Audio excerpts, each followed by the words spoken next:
Hello. What we are currently looking here on the screen is northern Texas, Texas Panhandle, Oklahoma. This wildfire here is the largest in Texas state history. The power company Xcel is reportedly said to have equipment failure that led to these wildfires, or at least enhanced the conditions of the wildfires if they were present. There's not much you can do about a wildfire when it's entirely electrical based. Electrical based fire on its own is pretty terrifying, but having a portion of the city threatened due to wildfire, but this is not any normal wildfire. This is how long is this?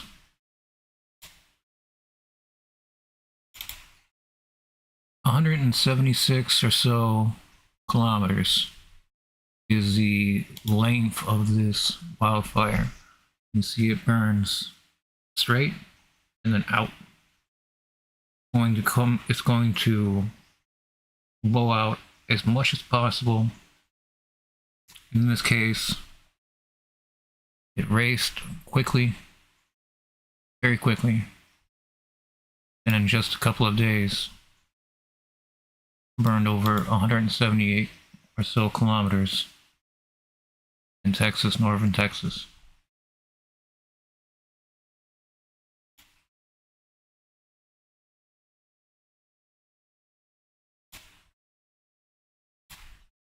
There are multiple wildfires that are burning in the thousands or tens of thousands, but this has been 1.1 million acres so far. Now, it's not that the whole thing is burning. It's not like 1.1 million acres burned. It's 1.1 million acres have been burned. And no telling how much more this fire is chewing up. Let's do a time lapse real quick.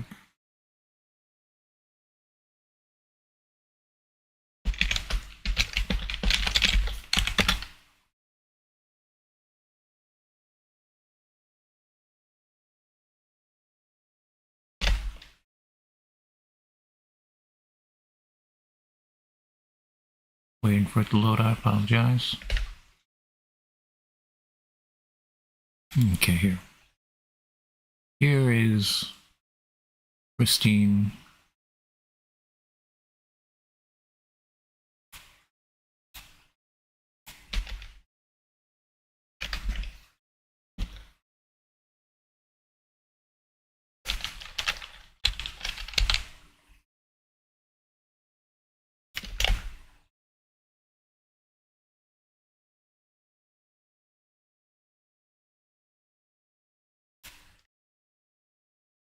And then we come to 15th, 14th, 19th.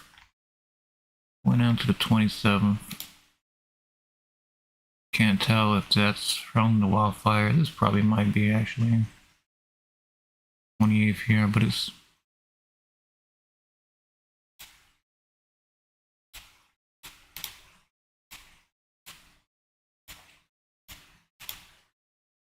no, it's just cloud. It's right here. That's burned here.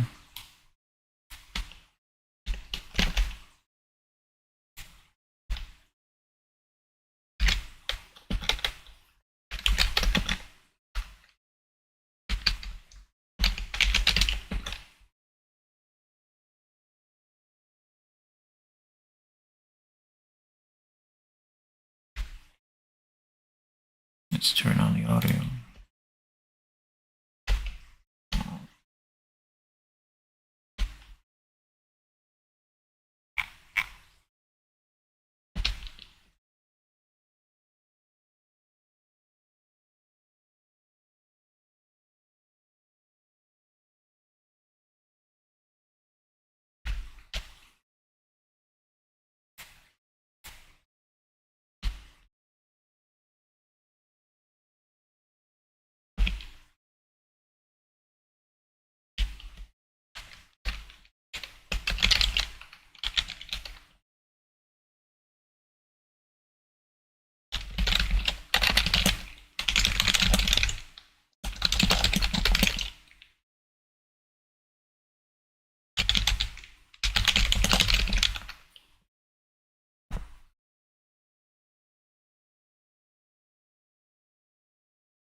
Let's see what it says here.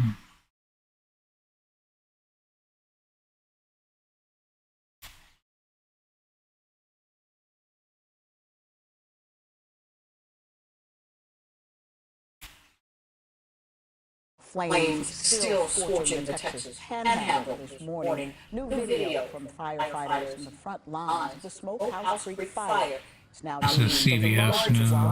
in Texas history. CBS Texas. That ominous and pitch black wall of smoke roared toward the fire crews. It gives us a better sense of the magnitude of that disaster. 2 people have died, hundreds of homes and other buildings destroyed, and so many Texans now have time to figure out how to rebuild their lives.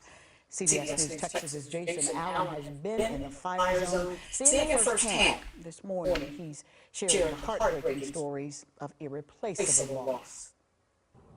Good morning. People here are waking up and getting ready for another potentially dangerous fire day. This is they still, in a lot of places, really haven't taken stock of everything that the fires took from them earlier this week. The moment smoke started building across Gwinnett, Texas this week, Paul Blankenship got in his car to rush toward his mother's house. It's like grass had gasoline on it with that wind behind it. It moved just so fast. But 83-year-old Joyce Blankenship lived alone, was hard of hearing, and her son said she likely never had any warrants to get out. Even if she had gotten out of the house, there was no place to go. I have witnessed and observed some extraordinary damage in our state. Friday, state and local officials met nearby in Bourne for a briefing on the disaster response. Were the warnings adequate? Was there anything that slowly delayed them, and can anything be done to improve them as we have more fire days this weekend? Out of the state, we've been pushing those messages out since Thursday before the fire happened. Chief Nim Kidd from the Division of Emergency Management stressed people have to be aware of conditions, giving a very direct warning for the weekend. Tomorrow's going to be a bad fire day. There will be people that will be caught by surprise for that. Governor Greg Abbott said the fast spread of the fire showed a need for more air support for the state to prevent the loss of more property and people. She kept us fed, and she took care of us, and she loved us, and what else can you ask for, Mom? Paul Blankenship told me he still hasn't been out here to this property to see this really because it is just still too fresh. Firefighters are going to be looking at everything across the area today as the temperatures come up and the wind also comes up. What's this right here? In Gwinnett, Jason Allen, CBS News, Texas. Thank you, Jason. Cindy Owens. Even if she had got Of everything that the fires took from He's sharing heartbreaking stories. So, we're looking here.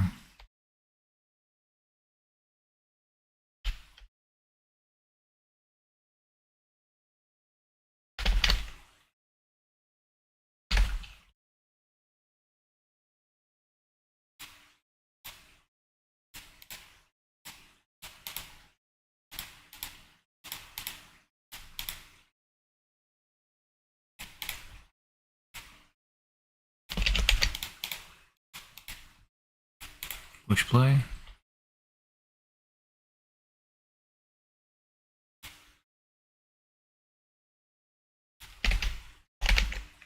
You can see wildfire here.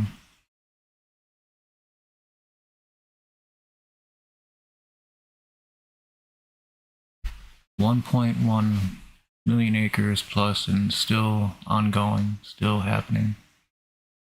It is not just one huge fire. Well, it is one huge fire, though. The fire itself is over 500,000 acres. But this is the largest wildfire in Texas state history. The warnings, were there ample warnings? Now the knowing that there were fatalities is definitely failures. But was it a result of power company failure? XL? Should be investigated as such. It's a massive burn scar that goes across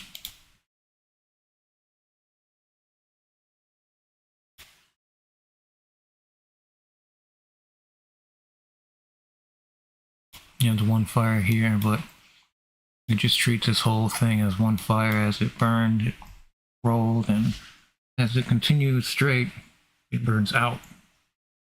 It'll blow out as long as fuel lets it. This is probably one of the biggest fires. I did not expect to be able to see a wildfire in Texas in February using these Sentinel Hub. I would have thought that the wildfires usually that this time would be more dormant or smaller. But no. It's absolutely fascinating and real wild at the same time. As this wildfire moved, within a couple of days, over 170 kilometers.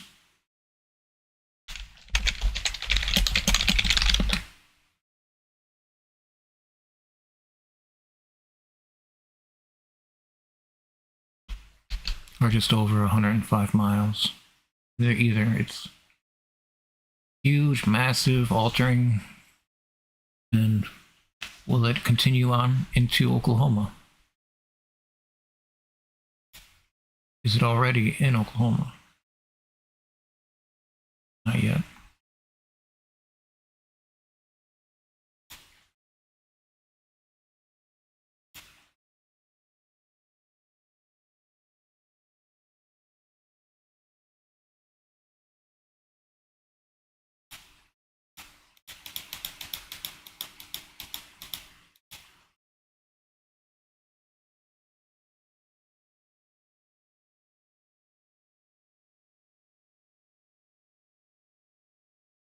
I believe I'm live again.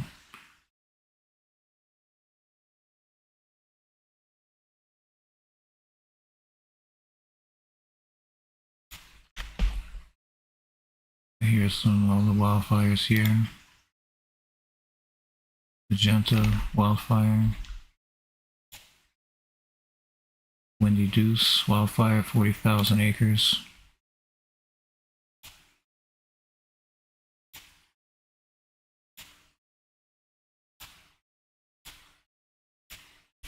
Windy Deuce is actually over almost 200,000 acres. Reamer fire, 2,000 acres. North Stinnett fire, 3,000 acres. Smokehouse Creek fire. It says 500,000, but it's reportedly been over 1.1 million acres. Grapevine wildfire, and these are going over into Oklahoma.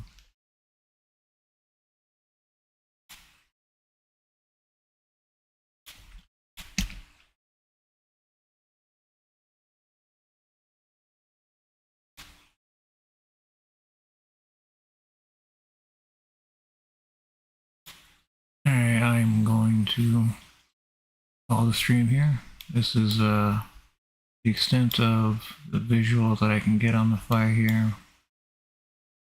Massive. Thank you for watching. Thank you for liking the stream and subscribing to the channel. Take care.